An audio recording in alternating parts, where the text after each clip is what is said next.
Tudo bem com vocês? Vamos começar mais uma aulinha hoje. Hoje a nossa aula é de história. O Império do Café é o nosso tema. O Império do Café no Brasil e os impactos da produção cafeeira na economia, na cultura e no ambiente entre o século XIX e XX. A partir da segunda metade do século XIX, o café se tornou o principal produto da economia brasileira e o Brasil um dos maiores exportadores de café do mundo. Aqui nessa primeira capa, que é a capa que está mostrando, né, a ilustração, né, está mostrando tá mostrando aqui os pés de café, ó. Vocês estão vendo os pezinhos de café? Aqui tá mostrando um senhor ali colhendo café na peneira, né? Para vocês identificar como que é o pé de café, tá? O pé de café que a gente chama de cafeeiro. Cafeeiro. O cafeeiro é um arbusto que pode medir até 10 metros. Atualmente são conhecidas mais de 6.000 espécies de cafeeiros. Essa planta se adapta a locais tropicais, clima quente e úmido. Cada ramo da planta produz uma grande quantidade de frutos, que devem ser colhidos maduros. Em cada fruto há 2 sementes, que são torradas e moídas, passando por um longo processo até resultar no café que conhecemos, até chegar no pó, passa por um longo processo. Então, quando a fruta está vermelhinha, eles colhem, colocam para secar, depois ela é torrada, depois ela é moída, né? Passa por todo esse processo para transformar no pó. E é um processo longo, tá? A expressão império do café, o império quer dizer poder, riqueza, né? Coisas grandes, poderosas, né? A expressão império do café está relacionado à ideia de que o produto foi uma das principais fontes de riqueza para o Brasil a partir do século XIX. Então, quer dizer, império quer dizer poderoso, rico, né? O café trouxe muito dinheiro para o Brasil. Para os portugueses na época, né, que eram os que colonizavam o Brasil. O Brasil permanece ainda como o maior produtor de café do mundo. Até hoje ainda o Brasil é o maior produtor de café do mundo. Depois nós temos aqui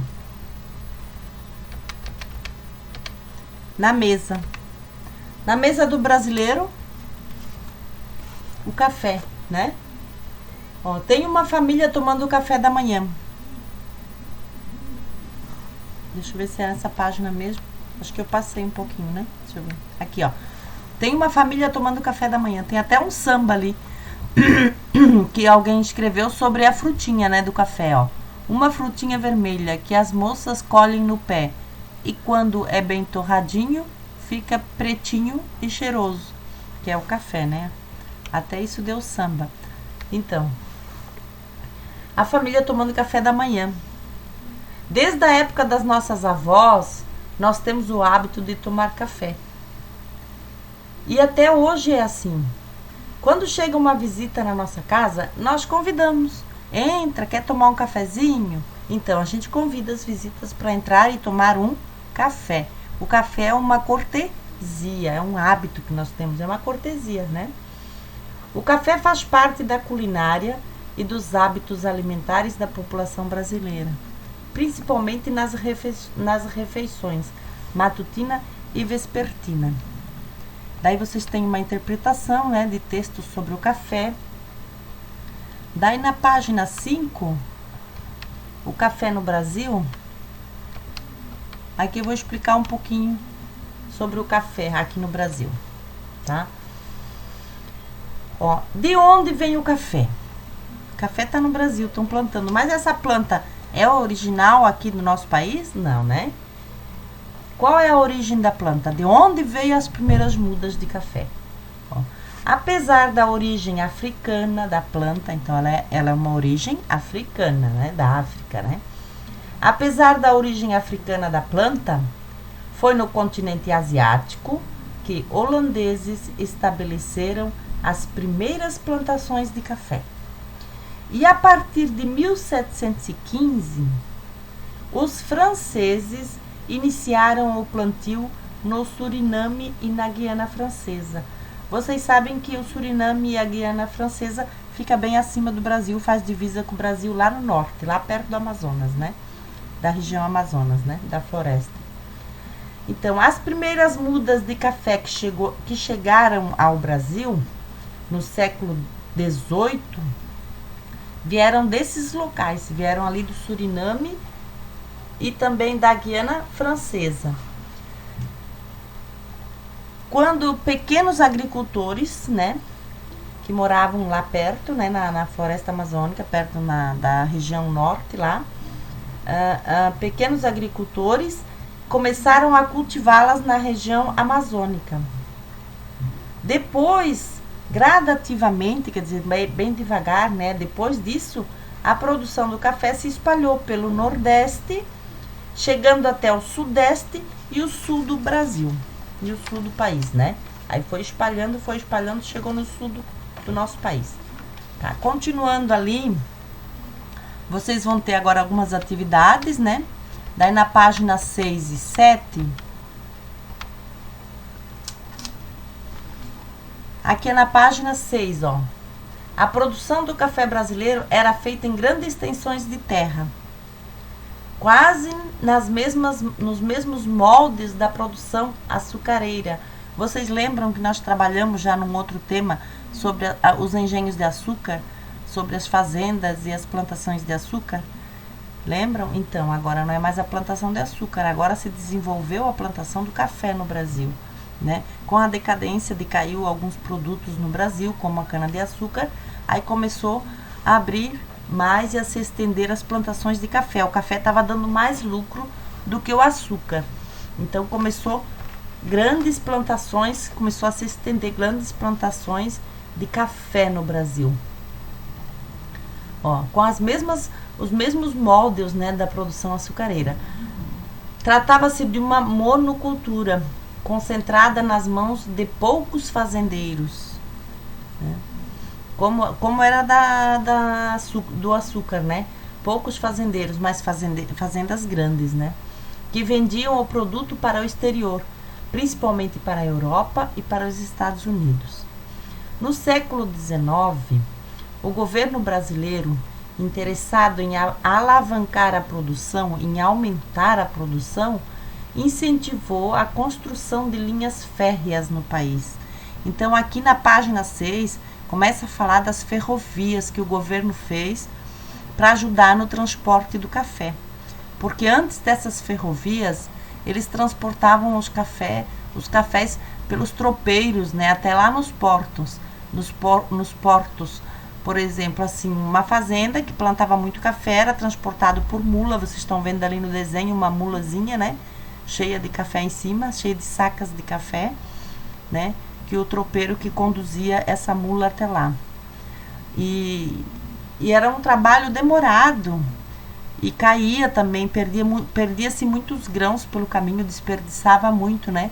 Então o governo resolveu ajudar e começar a construir trilhos para a ferrovia, né? Para levar esse café das fazendas até os portos, que daí ia facilitar mais e para vender mais, né? A primeira ferrovia foi finalizada somente na metade do século, então ainda levou muitos anos para terminar, né?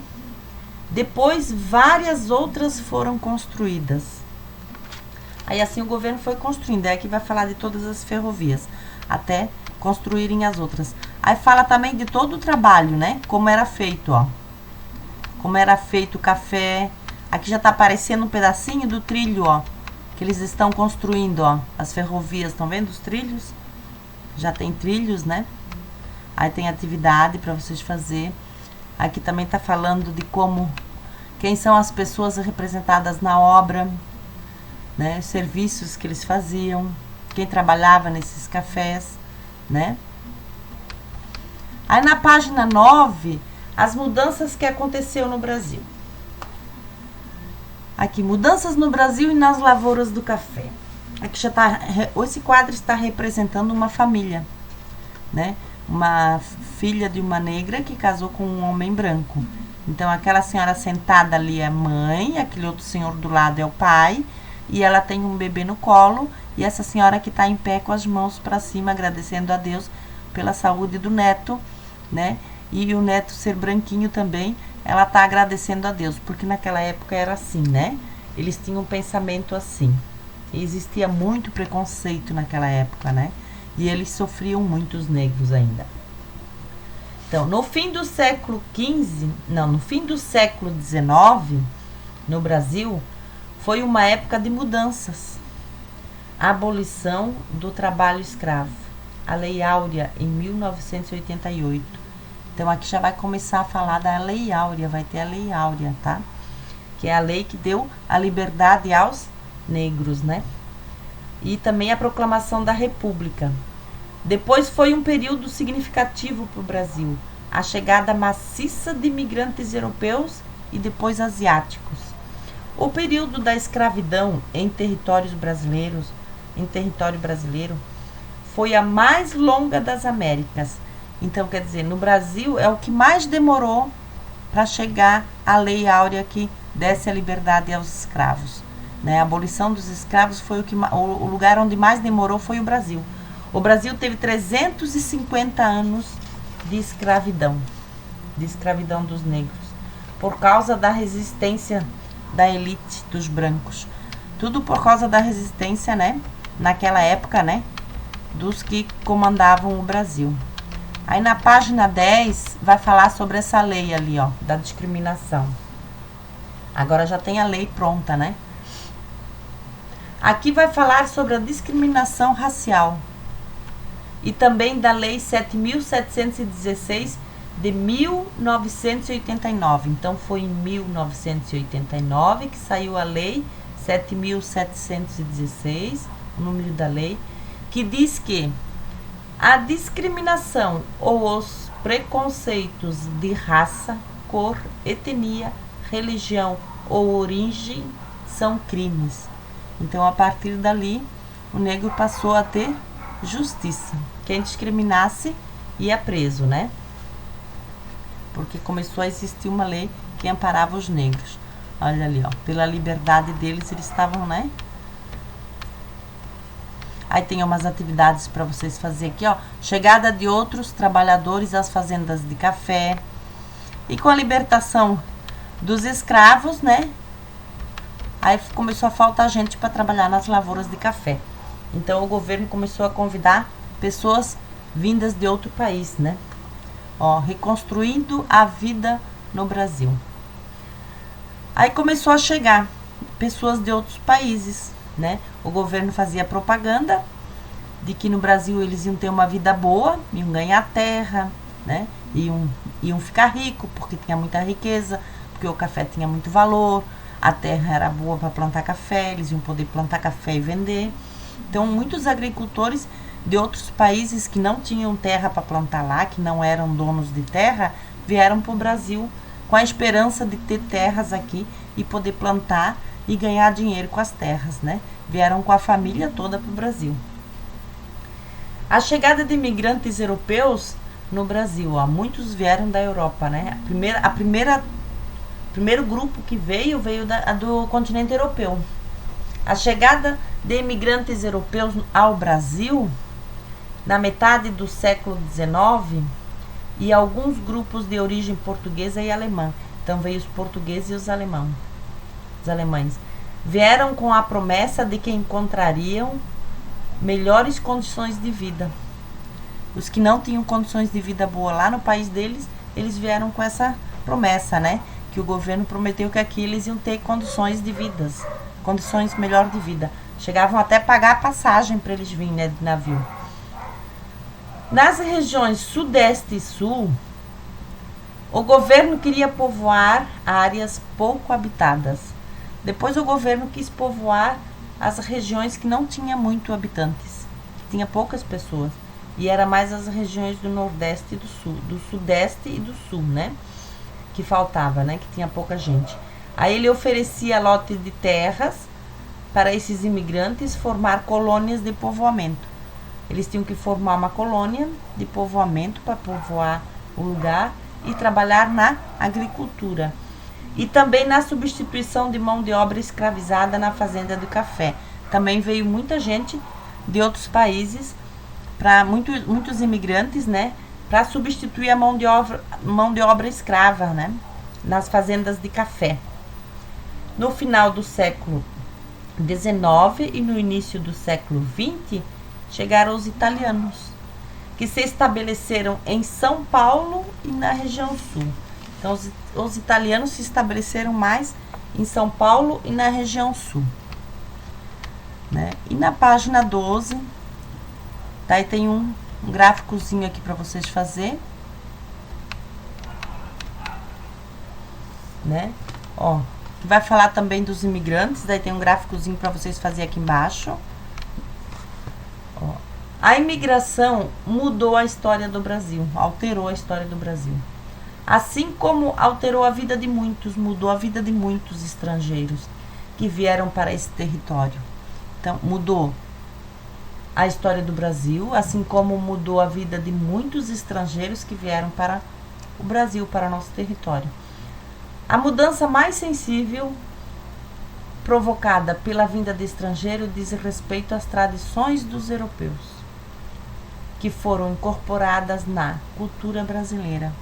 Então misturou-se os costumes desse povo que veio de fora com os que já moravam aqui no Brasil e tinham hábitos diferentes, né? Como o tipo de alimentação mudou, né? De vestimentas, parte do vocabulário também, entre outros elementos culturais, tipo religiões e hábitos diferentes, né? Integraram-se as diversas culturas do Brasil. Por isso que hoje o nosso país tem tanta cultura diferente, né? Tão diversificada a nossa cultura, devido a muita influência que os europeus trouxeram para cá, de outros países, de outros povos. Misturando tudo, se tornou uma cultura nossa própria, né? Os pratos típicos, a comida alemã, italiana, japonesa, né? Francesa, né? Tudo misturando com a comida, com os pratos típicos que nós tínhamos no Brasil, né? Se transformou em outros pratos típicos brasileiros. Então era isso. Aí na atividade, na página 13, vocês têm mais uma atividade, né? Bem legal. E vocês têm, antes de chegar no próximo tema, porque o próximo tema, que é a próxima aula, também vai falar sobre os estrangeiros, que daí vai falar sobre a indústria, que tem muito a ver com essa parte dos imigrantes, tá? E na atividade do Educapenha, é uma atividade de pesquisa sobre esse tema que vocês estão estudando, para verificar se as alternativas são verdadeiras ou falsas. Então, vocês vão ler nas páginas, que está escrito lá na atividade, e vão identificar se aquela alternativa que eu coloquei lá, aquelas alternativas, se elas são falsas ou verdadeiras, tá? Bom trabalho para vocês, e beijo, e até semana que vem. E não esqueçam, tem que ler bem os textos todos de história, tá? Se for preciso olhar o vídeo de novo, ouvir de novo, podem ouvir de novo, mas tem que ler bem os textos de história para entender bem a história. Porque é fundamental que vocês façam a leitura desses textos. Senão vocês não conseguem entender o que a professora está falando, tá? É fundamental que faça a leitura. Não entendeu? Faz a leitura novamente, tá bom? Beijo, boa leitura para vocês. Até semana que vem.